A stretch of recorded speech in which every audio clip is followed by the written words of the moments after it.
नंदीग्राम के संग्राम में ममता बनर्जी को शुभेंदु अधिकारी ने दी मात। पश्चिम बंगाल में ममता का डंका, लगातार तीसरी बार सत्ता में वापसी। 200 के पार सीट का आंकड़ा, 100 से नीचे रह गई बीजेपी। पीएम मोदी ने बंगाल में जीत के लिए ममता को दी बधाई। कहा, बंगाल में जीत के लिए दीदी को बधाई। बंगाल को केंद्र का सहयोग जारी रहेगा। पश्चिम बंगाल के सबसे हाई प्रोफाइल सीट पर शुभेंदु अधिकारी की जीत। बीजेपी के शुभेंदु अधिकारी ने ममता को 1736 वोट से हराया। ममता बनर्जी ने नंदीग्राम में हार को स्वीकारा। कहा, नंदीग्राम में जनता का फैसला मंजूर है, भूल जाइए नंदीग्राम में क्या हुआ, हम बंगाल जीते हैं। Something I struggled for Nandigram because I fought a movement, so I have forgotten now. It's okay. Let the Nandigram people, whatever they have given the verdict, I accept that. I don't mind for that. TMC के बहुमत पर ममता बनर्जी ने कहा, मुझे पहले ही double century की उम्मीद थी। चुनाव में शामिल सभी लोगों का शुक्रिया। कोरोना की वजह से जीत का जश्न नहीं मनाएंगे। पश्चिम बंगाल की सीएम ममता बनर्जी ने केंद्र से फ्री वैक्सीन देने की मांग की। कहा, अगर केंद्र ने फ्री वैक्सीन नहीं दी तो मैं फिर से आंदोलन करूंगी। कोरोना पर 13 पार्टियों ने केंद्र सरकार के खिलाफ खोला मोर्चा। एकजुट होकर मुफ्त टीकाकरण की मांग की। नंदीग्राम में जीत के बाद पहली बार ममता बनर्जी अपने पैरों पर चलती हुई दिखाई दी। इससे पहले चोट की वजह से वो चुनाव प्रचार के दौरान व्हील चेयर पर दिखाई दे रही थी। असम में फिर खिला सत्ता का कमल। पूर्ण बहुमत के साथ एनडीए की सरकार। रुझानों में 79 सीटों पर बीजेपी गठबंधन की जीत। तमिलनाडु में एमके स्टालिन का जादू चला। डीएमके के गठबंधन ने 234 में से 153 सीटों पर बढ़त बनाई। पिछले विधानसभा चुनाव के मुकाबले 35 से 40 सीटों का फायदा मिला है। वहीं एआईएडीएमके और बीजेपी गठबंधन 100 सीटों से नीचे पहुंचा। पुडुचेरी के रुझानों में एनडीए सबसे आगे। 15 सीटों पर एनडीए को बढ़त। कांग्रेस नहीं कर पाई कुछ ज्यादा कमाल। थोड़ी देर में स्थिति साफ हो जाएगी। केरल के रुझानों में इस बार भी लेफ्ट का दबदबा। एलडीएफ ने 90 सीटों पर बनाई बढ़त। बीजेपी नहीं कर पाई कुछ खास। कोलकाता में तृणमूल कांग्रेस की जीत का जश्न। ममता बनर्जी के घर के बाहर खड़ी बड़ी संख्या में जुटे समर्थक एक दूसरे को अबीर गुलाल लगाकर मनाया दीदी की जीत की खुशी। पश्चिम बंगाल में टीएमसी को मिल रही बढ़त से समर्थकों के बीच जश्न का माहौल। कोलकाता में मतगणना केंद्र के बाहर कार्यकर्ताओं ने मनाया जीत का जश्न। सीएम ममता बनर्जी के घर के बाहर जश्न मना रहे कार्यकर्ताओं को पुलिस ने रोका। बंगाल में टीएमसी ने बीजेपी पर जीत हासिल की है। बंगाल में टीएमसी मना रही है जीत का जश्न। मिदनापुर में टीएमसी समर्थकों में दिखा उत्साह, मनाई खुशियां।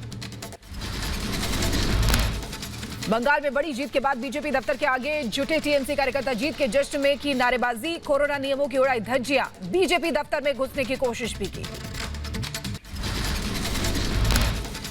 बंगाल के अलग अलग शहरों में टीएमसी कार्यकर्ताओं ने चुनाव आयोग के आदेश का उल्लंघन किया है। बिना मास्क, सोशल डिस्टेंसिंग के सड़क पर उतरे सैकड़ों कार्यकर्ता। चेन्नई में चुनाव आयोग के आदेश का उल्लंघन। डीएमके हेडक्वार्टर के बाहर समर्थकों ने मनाया जश्न। कोविड नियमों की उड़ी धज्जियां। तमिलनाडु विधानसभा चुनाव में डीएमके के पक्ष में रुझानों को देखकर उत्साहित हुए समर्थक। चेन्नई में पार्टी मुख्यालय के बाहर कार्यकर्ताओं ने नाच और गाकर मनाया जश्न। केरल के कन्नूर जिले में सीपीआईएम कार्यकर्ताओं ने मनाई खुशी। सीएम पिनरई विजयन के घर के बाहर की आतिशबाजी। धर्मडम सीट से सीएम पिनरई विजयन ने लड़ा है चुनाव। केरल के कुंबला में मतगणना केंद्र के बाहर यूडीएफ कार्यकर्ताओं का जश्न। यूडीएफ कार्यकर्ता दिखे बेहद उत्साहित। 2 बार मुख्यमंत्री रहे कांग्रेस के ओमान चांडी ने पुथुपल्ली सीट से जीत हासिल की है। जीत के बाद पुथुपल्ली चर्च में चांडी ने प्रार्थना की है। पुडुचेरी में डीएमके की जीत से समर्थकों में दिखा उत्साह। बिना मास्क, सोशल डिस्टेंसिंग के जश्न मनाते नजर आए डीएमके समर्थक। असम में बीजेपी की जीत पर जोश में कार्यकर्ता। गुवाहाटी में बीजेपी दफ्तर के बाहर कार्यकर्ताओं में जश्न। जश्न मनाने की खबरों पर चुनाव आयोग सख्त। 5 राज्यों के चीफ सेक्रेटरी को सख्त कार्रवाई के निर्देश दिए हैं। लिखा ऐसे मामलों में तुरंत एफआईआर दर्ज कराई जाए और संबंधित थानाध्यक्ष को तत्काल प्रभाव से सस्पेंड किया जाए। बंगाल में चुनावी नतीजों के बाद भी राजनीतिक हिंसा जारी है। हुगली के आरामबाग में फूका गया बीजेपी का दफ्तर। टीएमसी पर आरोप। पुलिस ने केस दर्ज कर मामले की जांच शुरू की। बंगाल के बेलाघाट में बीजेपी प्रत्याशी काशीनाथ विश्वास के घर में अराजक तत्वों ने आग लगा दी। टीएमसी समर्थकों पर आग लगाने का आरोप। जीत पर टीएमसी के जश्न मनाने पर पुलिस ने लगाई रोक, तो दिन हाटा कॉलेज के बाहर हुआ पथराव। हमले में सीआरपीएफ का एक जवान घायल बताया जा रहा है। आसनसोल में बीजेपी नेता तापस राय के काफिले पर हमला हुआ है। टीएमसी कार्यकर्ताओं पर लगा हमले का आरोप। बंगाल के नाटाबारी में भी बीजेपी प्रत्याशी के काफिले पर हमला। बीजेपी ने टीएमसी कार्यकर्ताओं पर लगाया हमले का आरोप।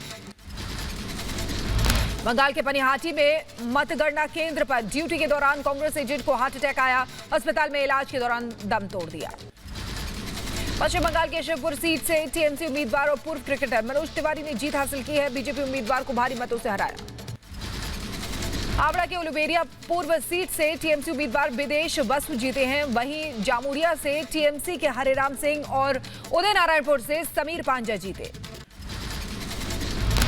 पश्चिम बंगाल की बाराबानी विधानसभा सीट से तृणमूल कांग्रेस प्रत्याशी विधान उपाध्याय विजयी हुए हैं। बीजेपी के अरिजीत रॉय को दी शिकस्त। बाराबानी विधानसभा सीट से कुल 6 प्रत्याशी थे मैदान में। राजस्थान के राजसमंद विधानसभा उपचुनाव में बीजेपी ने फतेह हासिल की है। दीप्ति माहेश्वरी ने कांग्रेस के तनसुख बोरा को भारी मतों से हराया। तमिलनाडु में कोयम्बटूर जिले की वालपराई सीट से एआईएडीएम के प्रत्याशी अमोल कंडासामी जीते हैं। सीपीआई उम्मीदवार को कई वोटों से हराया है। पुडुचेरी से बीजेपी प्रत्याशी ए नमसिवियम ने जीत हासिल की है। कहा, मतदाताओं का मैं शुक्रगुजार हूं। केरल के पलक्कड़ विधानसभा सीट से हारे मेट्रो मैन ई श्रीधरन कांग्रेस के शफी पराम्बिल जीते हैं। पराम्बिल को 42,534 वोट मिले हैं। वहीं श्रीधरन को 41,561 वोट मिले हैं। रक्षा मंत्री राजनाथ सिंह ने ममता बनर्जी को जीत की बधाई दी। कहा, अगले कार्यकाल के लिए ममता को शुभकामनाएं। चुनावी रणनीतिकार की भूमिका में अब नहीं दिखेंगे प्रशांत किशोर। रिपब्लिक भारत से एक्सक्लूसिव बातचीत में किया ऐलान। कहा, बंगाल का जनादेश टीएमसी के साथ है। नहीं छोड़ रहा हूं, मैं ये काम छोड़ रहा हूं। मैंने ये कहा है कि मैं ये काम छोड़ रहा हूं क्योंकि ये काम करते रहना मेरी कोई मजबूरी नहीं है। मैं जीवन भर ये काम नहीं करना चाहता हूं। नंदीग्राम से ममता बनर्जी की हार पर टीएमसी नेता डेरेक ओब्रायन का बयान। कहा, बड़ा युद्ध जीतने के लिए बलिदान देना पड़ता है। बंगाल में ममता की शानदार जीत पर एनसीपी चीफ शरद पवार ने बधाई दी। कहा, ममता को शानदार जीत के लिए शुभकामनाएं। अब हम मिलकर कोरोना से लड़ेंगे। दिल्ली के सीएम अरविंद केजरीवाल ने भी ममता को जीत की बधाई दी है। ट्वीट कर लिखा, ममता दीदी, बंगाल के लोगों को जीत की बधाई। टीएमसी की जीत पर प्रत्याशी मदन मित्रा का बयान। कहा, गुजरात और यूपी नहीं है बंगाल, यहां जय श्री राम दंगा फसाद नहीं चलेगा। जो बंगाल से टकराएगा चूर चूर हो जाएगा। जी, बंगाल गुजरात नहीं है, बंगाल यूपी नहीं है, बंगाल बंगाल है। और बंगाल में ये धर्म कर्म जनता ये सब मानते नहीं। जनता चाहते हैं बंगाल की तरक्की। और तेजस्वी यादव ने ममता बनर्जी को जीत की बधाई दी है। तेजस्वी ने लिखा, पश्चिम बंगाल की ममतामयी जनता को कोटि कोटि बधाई। ये ममता के कुशल नेतृत्व की जीत है। विधानसभा चुनाव में कांग्रेस के प्रदर्शन पर कांग्रेस नेता संजय निरुपम ने बताया निराशाजनक। कहा, कांग्रेस के प्रदर्शन की समीक्षा करेंगे। राहुल गांधी को बनना चाहिए अध्यक्ष और कोई नहीं संभाल सकता अध्यक्ष पद का कार्यभार। बंगाल में टीएमसी की जीत पर दिलीप घोष का बयान। बंगाल में टारगेट बड़ा था, लेकिन अब बड़ी बात है कि इस बार बीजेपी 3 सीटों से 80 सीटों पर जीती है। बंगाल में तृणमूल कांग्रेस की जीत पर बंगाल बीजेपी प्रभारी कैलाश विजयवर्गीय ने कहा, टीएमसी के शानदार प्रदर्शन का श्रेय ममता बनर्जी को जाता है। उनकी पार्टी चुनावी नतीजों पर आत्ममंथन करेगी। असम चुनाव के परिणाम पर केंद्रीय मंत्री जितेंद्र सिंह ने जताई खुशी। कहा, बन रही है बीजेपी की सरकार। असम में हमें प्रो इनकम्बेंसी मिला है। विकास के काम किए तो मिला जन समर्थन। बंगाल में टीएमसी की जीत पर शिवसेना सांसद संजय राउत ने ममता दीदी को बधाई दी है। राउत ने ममता बनर्जी के प्रदर्शन को बताया प्रेरणादायक। कहा, बीजेपी ने लगाई पूरी ताकत, फिर भी ममता को नहीं तोड़ पाए। बंगाल चुनाव के परिणाम पर सपा नेता अनुराग भदौरिया का बयान। कहा, यह संदेश है कि जो नफरत की राजनीति करेगा वो औंधे मुंह गिर जाएगा। कोलकाता पोर्ट से तृणमूल कांग्रेस के प्रत्याशी फिरहाद हाकिम बोले, बंगाल में फिर ममता की सरकार बनेगी। तमिलनाडु में डीएमके की जीत पर रक्षा मंत्री राजनाथ सिंह ने एमके स्टालिन को बधाई दी। तमिलनाडु में जीत पर राहुल गांधी ने एमके स्टालिन को बधाई दी है। ट्वीट कर लिखा, तमिलनाडु के लोगों ने बदलाव के लिए मतदान किया है। असम में मतगणना के बाद पार्टी कार्यालय पहुंचे सीएम सोनोवाल, कहा असम में बीजेपी फिर बना रही है सरकार। असम विधानसभा चुनाव में बीजेपी नेता हेमंत बिस्वा शर्मा ने जलुकबारी सीट से जीते हैं और कहा असम में विकास के काम को आगे बढ़ाने के लिए जनता ने बीजेपी के लिए मतदान किया है। जो राजनीति का एक दौर असम में चालू हुआ, इसको ही आगे बढ़ाने के लिए लोगों ने जनादेश दिया। सरकार बीजेपी का होगा वो निश्चित है और मुख्यमंत्री भी बीजेपी का ही होगा वो भी निश्चित है। कांग्रेस के खराब प्रदर्शन पर प्रवक्ता रणदीप सुरजेवाला ने की प्रेस कॉन्फ्रेंस, का चुनाव परिणामों को स्वीकारते हैं। तमिलनाडु में 10 साल बाद डीएमके की वापसी पर बीजेपी ने कहा तमिलनाडु में एक लोकतंत्र की हार हुई है, जनता ने वंशवाद को जिताया है। 3 राज्यों में बीजेपी के खिलाफ जनादेश का संयुक्त किसान मोर्चा ने स्वागत किया है, कहा जनता ने विभाजनकारी राजनीति को खारिज किया है। यूपी में पंचायत चुनाव का काउंटिंग के दौरान नियमों के उल्लंघन पर सीएम योगी सख्त, सभी जिला प्रशासन को दिए सख्त कार्रवाई के आदेश। उत्तर प्रदेश के मुरादाबाद में मतगणना केंद्र पर 14 लोग एंटीजन टेस्ट में पाए गए संक्रमित। यूपी के बागपत में भी मतगणना केंद्र पर जुटी भारी भीड़, नियमों के उल्लंघन पर पुलिस ने किया लाठीचार्ज। यूपी में पंचायत चुनाव की मतगणना के दौरान सोशल डिस्टेंसिंग की खुलेआम उल्लंघन किया गया। फिरोजाबाद के जसराना में पुलिस ने हजारों की भीड़ पर लाठीचार्ज किया। यूपी के रायबरेली में मतगणना के दौरान उड़ी कोविड नियमों की धज्जियां, धारा 144 का पालन करवाने में प्रशासन फेल। यूपी की राजधानी लखनऊ में भी मतदान केंद्र के अंदर कोरोना नियमों की उड़ी धज्जियां, सेंटर के अंदर दिखी भारी भीड़।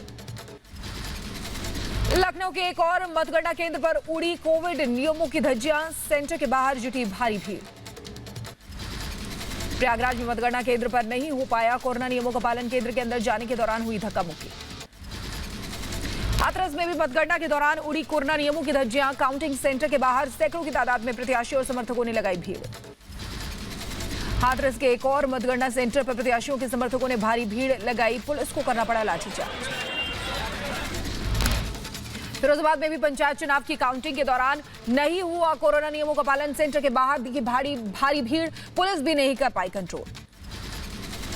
उत्तर प्रदेश में पंचायत चुनाव की मतगणना में उड़ी नियमों की धज्जियां, कोरोना नियमों की धज्जियां, सुल्तानपुर में सैकड़ों की संख्या में जुटे लोग। पंचायत चुनाव में उड़ रही है नियमों की धज्जियां, जौनपुर में पुलिस को करना पड़ रहा है लाठीचार्ज।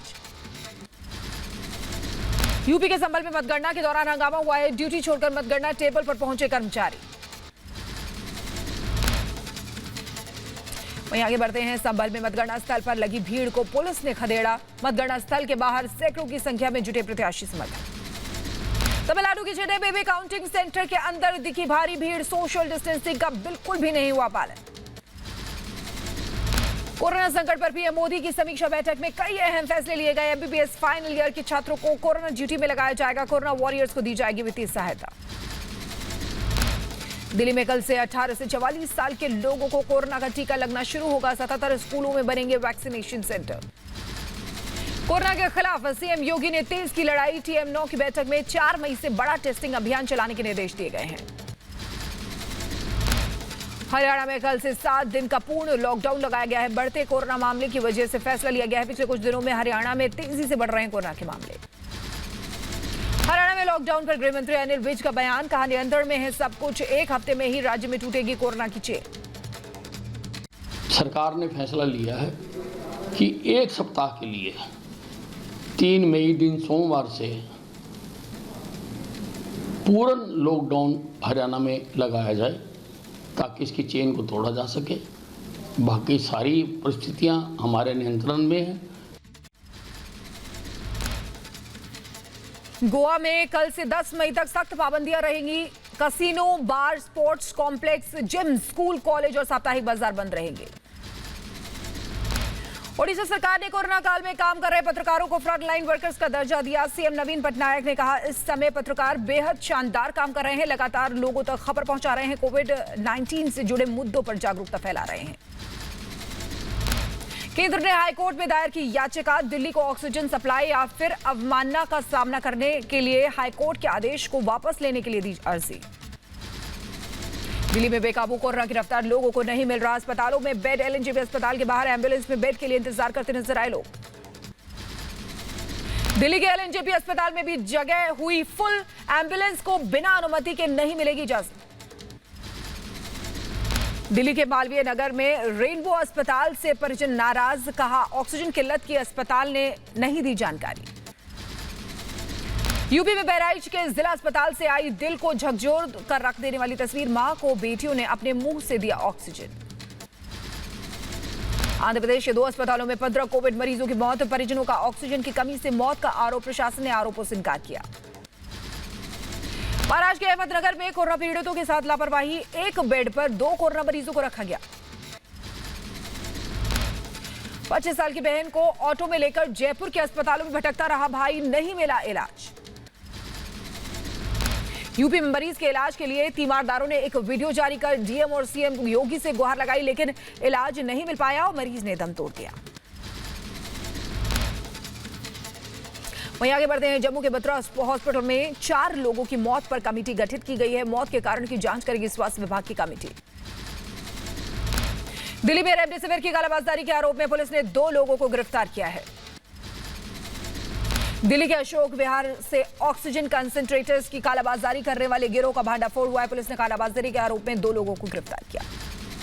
कानपुर में अब ऑक्सीजन सप्लाई मीटर की कालाबाजारी हो रही है। पुलिस ने 1 आरोपी को गिरफ्तार किया है। ओडिशा के कोरापुट में दवाइयों की कालाबाजारी करने वालों का भांडाफोड़, पुलिस ने 4 लोगों को गिरफ्तार किया है। कोरोना नियमों का उल्लंघन करने पर सिंगर गिप्पी ग्रेवाल गिरफ्तार हुए हैं, बाद में मिली जमानत। ऑक्सीजन की कमी से जूझ रहे भारत की फ्रांस ने की मदद, भारत को दिए 8 उच्च क्षमता के ऑक्सीजन जनरेशन प्लांट। कोरोना महामारी में बेल्जियम भी कर रहा है भारत की मदद, 9000 वायल्स रेमडेसिविर इंजेक्शन भारत को दिए। मेडिकल उपकरण और 9 लाख N95 लेकर भारत पहुंचा अमेरिकी विमान।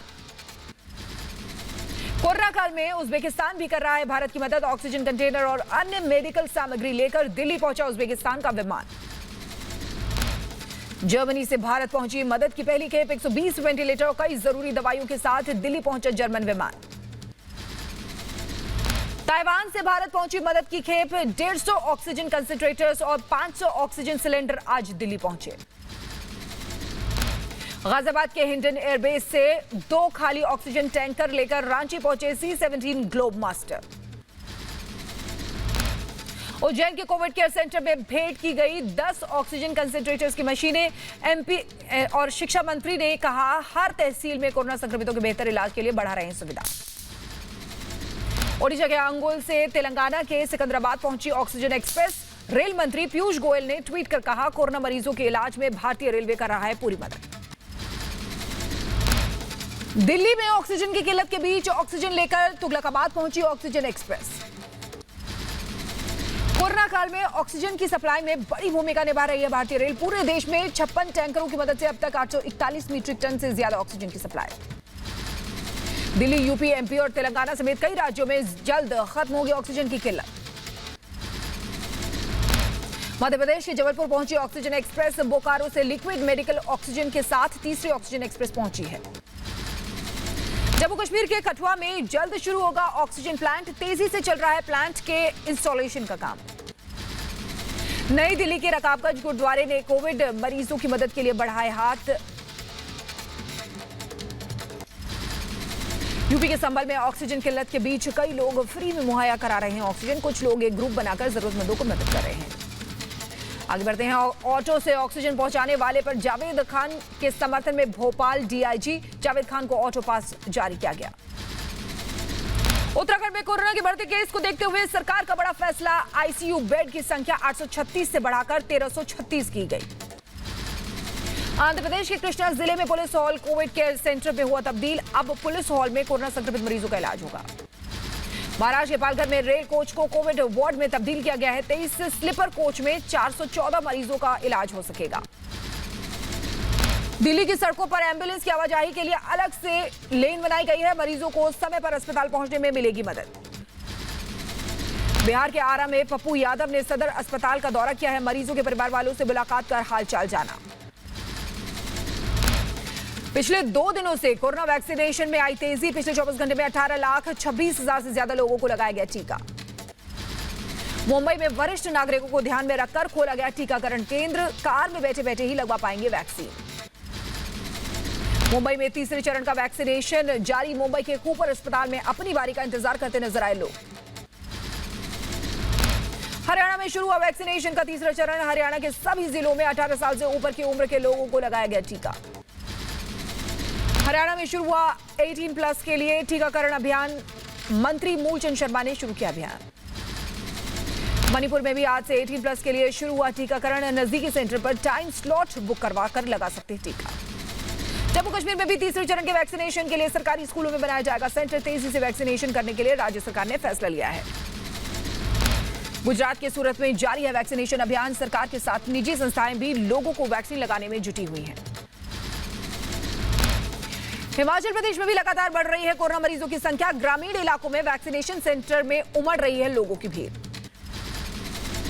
राजस्थान में तीसरे चरण का टीकाकरण जारी, बांसवाड़ा में 18 साल से ऊपर की उम्र वाले लोगों ने लगवाई कोरोना वैक्सीन। मुंबई के दादर में पार्किंग स्पेस को वैक्सीनेशन सेंटर में तब्दील किया गया है, अगले 2-4 दिनों में यहां 18 से 44 साल की उम्र के लोगों को किया जाएगा वैक्सीनेट। 24 घंटे में कोरोना के 3,92,000 से ज्यादा नए मरीज, एक दिन में 3,689 मरीजों की मौत हो गई। देश में कोरोना के एक्टिव केस की संख्या बढ़ी, 33,49,644 एक्टिव केस हैं। देश में थम नहीं रही कोरोना की रफ्तार, पॉजिटिविटी रेट 20% से ज्यादा, कल एक दिन में किए गए 18 लाख से ज्यादा टेस्ट। देश की आर्थिक राजधानी मुंबई में कोरोना संकट के बीच कुछ राहत, कोरोना पॉजिटिव केस में आई कमी। यूपी में तमाम पाबंदियों के बावजूद कोरोना की रफ्तार में तेजी, पिछले 24 घंटे में 30,983 नए केस सामने आए हैं। उत्तराखंड में भी इस बार कहर बरपा रहा है कोरोना, एक दिन में कोरोना से 71 मरीजों की मौत हो गई, 5,606 नए मामले सामने आए हैं। केरल में कोरोना से हाहाकार, पिछले 24 घंटों में 49 लोगों की मौत से हड़कंप मच गया, 31,950 नए बीमार मिले हैं। जम्मू कश्मीर में कोरोना का कहर, पिछले 24 घंटे में 3,571 कोरोना संक्रमित मिले हैं। राजस्थान में तेजी से बढ़ रहा है कोरोना का संक्रमण, एक दिन में 159 मरीजों ने जान गंवा दी। एमपी के हरदा के 2000 की आबादी वाले राले गांव में कोरोना से दहशत, पिछले 15 दिनों में 30 संक्रमितों की मौत से दहशत फैल गई है। मशहूर फुटबॉल प्रबंधक और हिंदुस्तान एफसी के मालिक दिलीप कुमार बोस का निधन हो गया, कोरोना से पीड़ित थे। यूपी सरकार में पूर्व वित्त मंत्री रह चुके नेता राजेश अग्रवाल ने ऑक्सीजन की किल्लत को लेकर ट्वीट किया है, लिखा, बरेली में लोगों की सांसें संकट में हैं। और आगे बढ़ते हैं, कमिश्नरेट गौतम बुद्ध नगर के उप निरीक्षक चंद्रपाल सारस्वत का कोरोना संक्रमण की वजह से निधन हो गया, पुलिस लाइन में तैनात थे चंद्रपाल सारस्वत। दिल्ली के स्वास्थ्य मंत्री सत्येंद्र जैन के पिता का निधन, कोरोना से पीड़ित थे सत्येंद्र जैन के पिता। वहीं आगे बढ़ते हैं, दिल्ली में कोरोना के हालात पर केजरीवाल सरकार पर बीजेपी हमलावर, मीनाक्षी लेखी ने कहा केजरीवाल ने दिल्ली के लिए कुछ नहीं किया। के जिम्मेदार तो अगर पूछे तो जो दिल्ली की व्यवस्था है उसके लिए दिल्ली सरकार ही जिम्मेवार है। पिछले 7 साल से ये शासन में है, मोहल्ला क्लिनिक के नाम पे इन्होंने पैसा उड़ाया है, ना आईसीयू की व्यवस्थाएं बढ़ाई हैं, ना नए अस्पताल बने हैं। और यूपी में कोरोना संक्रमण से बिगड़ती स्थिति पर विपक्ष हमलावर, यूपी कांग्रेस अध्यक्ष अजय कुमार लल्लू ने सीएम योगी को घेर कर पूछा कहां है बेड, ऑक्सीजन, वेंटिलेटर और रेमडेसिविर इंजेक्शन। कोरोना काल में बिहार के लोगों की मदद के लिए आगे आए तेजस्वी, राघोपुर विधानसभा के लिए 1 करोड़ रुपए की राशि दी। हरियाणा के सोनीपत में सीएम मनोहर लाल खट्टर की बैठक, मेडिकल कॉलेज में स्वास्थ्य विभाग के अफसरों के साथ कोरोना के मौजूदा हालात पर चर्चा की। मध्य प्रदेश में शिक्षा मंत्री मोहन यादव ने अमलतास अस्पताल का दौरा किया, व्यवस्था का निरीक्षण किया।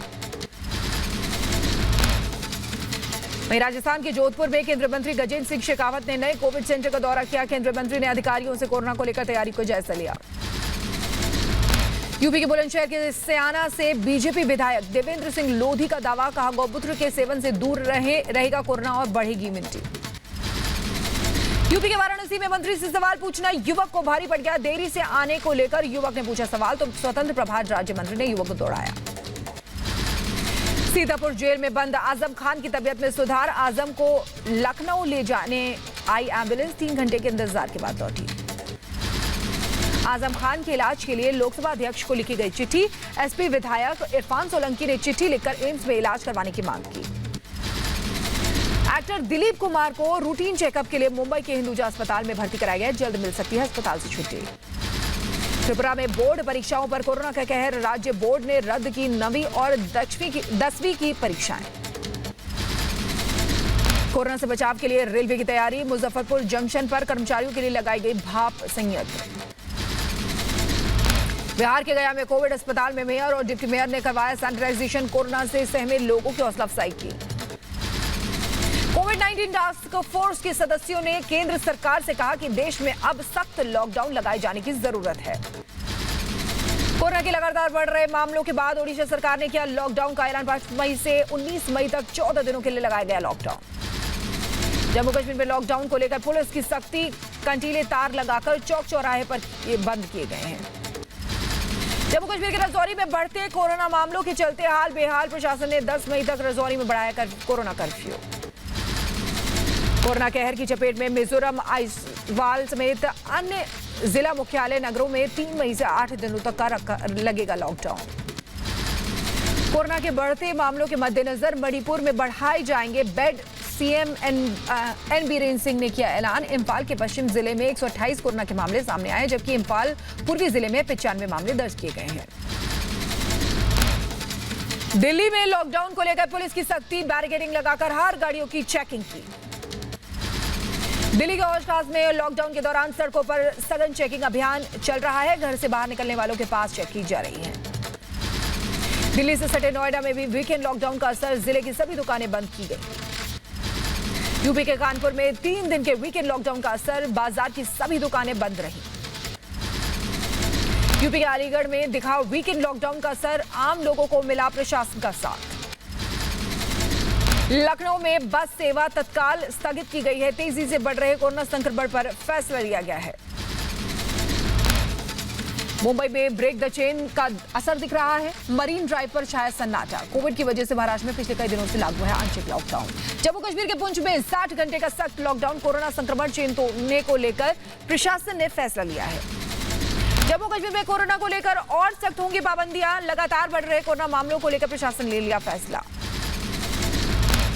लेह लद्दाख में भी बढ़ा कोरोना संक्रमण। चेन ब्रेक करने के लिए प्रशासन ने लगाया वीकेंड कर्फ्यू। जम्मू कश्मीर के सोपोर इलाके से गायब हुआ 21 साल का युवक। परिवार ने युवक की वापसी के लिए गुहार लगाई। महाराष्ट्र के नासिक में बदला मौसम का मिजाज। झमाझम बारिश से लोगों को गर्मी से निजात मिली है। यूपी पंचायत चुनाव में जीत हार पर हुई गहमा गहमी। बहराइच में प्रत्याशियों के समर्थकों में हुई भिड़ंत। महाराष्ट्र के नागपुर में कमिश्नर के दफ्तर में आग से हड़कंप मच गया। दमकल विभाग ने घंटों की कड़ी मशक्कत के बाद आग पर काबू पाया। यूपी के गोंडा में जमीनी विवाद में हुई फायरिंग। एक व्यक्ति को गोली लग गई। 2 पक्षों के बीच मारपीट का वीडियो वायरल हुआ है। यूपी के चंदौली में दारोगा का बेरहम चेहरा सामने आया है। चोरी के आरोप में पकड़े गए 3 आरोपियों की बेरहमी से पिटाई की। बिहार के गया में हुआ भीषण सड़क हादसा। ट्रक ने बाइक सवार को मारी टक्कर। हादसे में बाइक पर सवार दोनों लोगों की मौत हो गई। दुनिया में कोरोना का कहर जारी। अब तक कुल 15 करोड़ 20 लाख से ज्यादा लोग कोरोना संक्रमित पाए गए हैं। भारत में ऑक्सीजन की किल्लत दूर करने के लिए चीन में प्रोडक्शन तेज। चीन में ओवरटाइम करके बनाए जा रहे हैं ऑक्सीजन जनरेटर। जल्द ही भारत में सप्लाई होंगे। भारत में बढ़ते कोरोना संकट पर अमेरिका का बड़ा फैसला। 4 मई से भारत से आ रहे यात्रियों को नहीं मिलेगी अमेरिका में एंट्री। कोरोना संक्रमण के बढ़ते कहर के से इजराइल ने भारत समेत 6 देशों में जाने पर लगाई रोक। पुर्तगाल सरकार ने कोरोना से प्रभावित देशों की यात्रा पर 16 मई तक लगाई पाबंदी। Cyprus, Croatia, Brazil, Bharat, France शामिल इन देशों से आने वाले यात्रियों को 14 दिन के क्वारंटीन से गुजरना होगा। ब्राजील की सड़कों पर राष्ट्रपति बोल्सोनारो के समर्थन में निकले लोग। दरअसल ब्राजील में कोरोना ने अब तक करीब 4 लाख लोगों की जान ले ली है। स्पेस एक्स यान पृथ्वी पर लौटने के लिए इंटरनेशनल स्पेस स्टेशन से निकला। कुछ घंटों में धरती पर उतरेंगे नासा के 3 अंतरिक्ष यात्री। पाकिस्तान के नेता फजलुर रहमान ने अपनी ही सेना को घेरा। कहा, भारत से युद्ध की सूरत में 24 घंटे भी नहीं टिक पाएगी पाकिस्तानी सेना। टी रविशंकर होंगे आरबीआई के नए डिप्टी गवर्नर। मंत्रिमंडल की नियुक्ति समिति ने लगाई मोहर। 3 साल का होगा कार्यकाल। कोरोना संकट से जूझ रहे लोगों को केंद्र सरकार ने दी थोड़ी राहत। सरकार ने ऑक्सीजन कंसंट्रेटर्स पर लगने वाले IGST को 28% से घटाकर 12% किया। कोरोना संक्रमण से एविएशन सेक्टर बुरी तरह से प्रभावित हुआ है। देश की प्रमुख निजी एयरलाइन स्पाइस जेट के पास कैश की किल्लत देखी जा रही है। कोरोना महामारी के बीच श्रम मंत्रालय ने EPFO खाता धारकों के लिए बड़ा फैसला लिया है। सरकार ने डेथ इंश्योरेंस बेनिफिट की रकम बढ़ाने का फैसला किया है।